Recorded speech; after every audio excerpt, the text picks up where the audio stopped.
L'analyse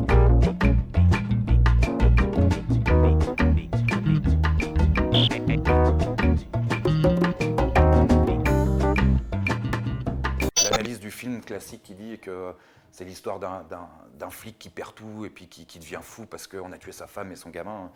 J'ai jamais trop vu le film comme ça. Pour moi, c'est pas Death Wish, c'est quelque chose d'autre, quoi.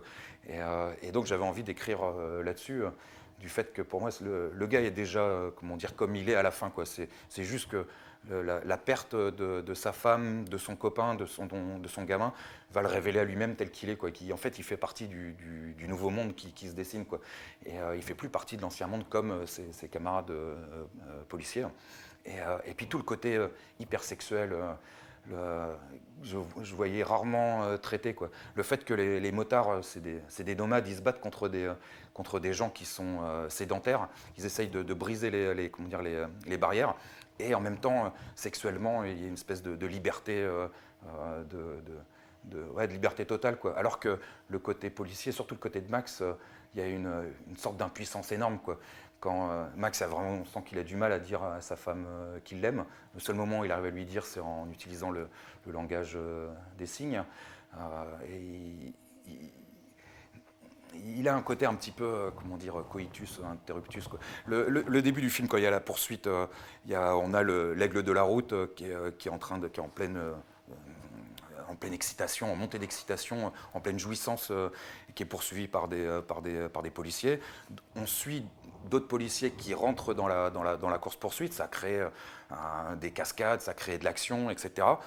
Max attend sur le côté, et lorsqu'il intervient, en fait, il tue l'action, quoi. Il coupe la chic à l'aigle de la route, là, au Night Rider, qui d'un coup, juste rien que de se confronter à Max, l'autre, il retombe tout de suite, quoi. Il débande direct, quoi. Et il sait que tout est perdu, quoi.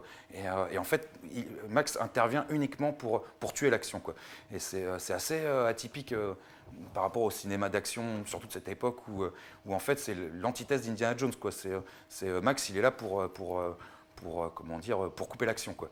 Et j'ai toujours mis ça un peu en relation avec son côté, avec l'impuissance, je trouve, qui se dégage du personnage. C'est pas forcément les intentions des auteurs quand on lit le scénario du film, quoi. Le scénario du film, c'est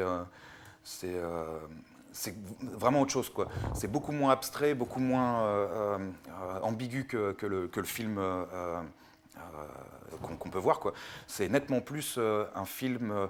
On voit son influence, l'influence de Stone, le film de biker australien de 1974, qui a eu un gros succès localement.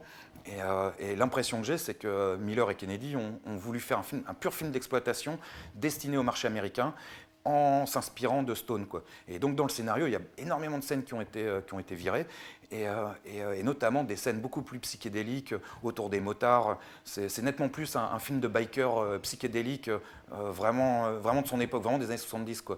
Et pour plein de raisons, pour des raisons de budget, pour des raisons vraiment techniques, énormément de choses ont dégagé du film, ce qui rend le film beaucoup plus abstrait et qui l'arrache en fait beaucoup plus de son époque, quoi, qui le rend un peu plus intemporel, quoi.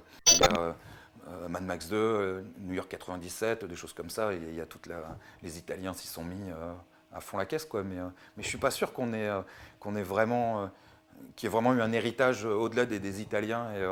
Le seul truc, c'est que ça a eu une telle importance que c'était impossible de faire du post-apo, ou même encore aujourd'hui de faire une course-poursuite en voiture sans se référer ou sans être jugé à côté de la course-poursuite finale de Mad Max 2 et de l'univers de Mad Max 2, quoi. Et puis aussi, ouais, ce côté western, et puis comment dire, la réussite de Miller à appliquer de manière intelligente les règles de Joseph Campbell. Le scénario a été écrit avec Myth to Live By sur les genoux, quoi. Et on se demande souvent, genre, pourquoi est-ce que Max va pas rejoindre la tribu du Nord, la grande tribu du Nord à la fin du film? C'est simplement parce que Campbell dit, le héros à la fin ne bénéficie pas de sa quête, de sa réussite. La réussite doit bénéficier au groupe, mais pas à lui. Donc ils ont vu ça, ils ont fait, bon, bah ok, Max il reste tout seul, et puis mais ça marche, quoi.